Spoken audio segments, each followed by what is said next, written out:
Good morning everyone. চলো দেখো, সবাইকে সবিতা সেন ফ্যামিলি ব্লগে সবাইকে অসংখ্য ধন্যবাদ এবং অনেক ভালোবাসা রইল বন্ধুরা। তো সকালে বাসি কাজ শেষ করে তো চলো স্নান করে দেখো পূজাটা দিয়ে দিলাম। তো পূজাটা দেওয়া শেষ হইলে বন্ধুরা দেখো সব কাজ শেষ হয়ে যায় যে এরকম লাগে। তো সংসারে যেটা পাইয়া আইছে সেটা তো করতে লাগবো। সকাল সকাল পূজাটা দিয়ে দিলাম। তো আজকে দেখো কি সুন্দর একটা ফুল পাইছি। তো ফুলটি আজকে তো মঙ্গলবার, তো ঠাকুরের বদমাসির আসনে একটা ফুল পান দিলাম।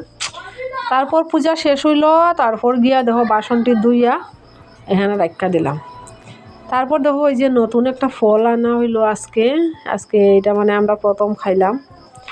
তো কাঁঠাল, তো এখানে আমের টক বানাইছি আর আলু ভাজি। আজকে শর্টকাটে রান্না, এটা হচ্ছে একটা বড়া বানাইছি। তো আজকের রান্না এটাই বন্ধুরা। সবাই ভালো থাকো, সুস্থ থাকো।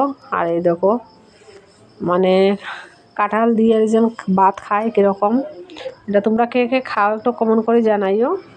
আমরা তো খাই লেবু চিপিয়া লবণ দিয়ে, খাইতে খুব টেস্ট লাগে। তো শুভ সন্ধ্যার শুভেচ্ছা বন্ধুরা। আমি তো ভালো আছি, সবাই পাশে থাকবেন। টাটা, আবার দেখা হবে কালকে।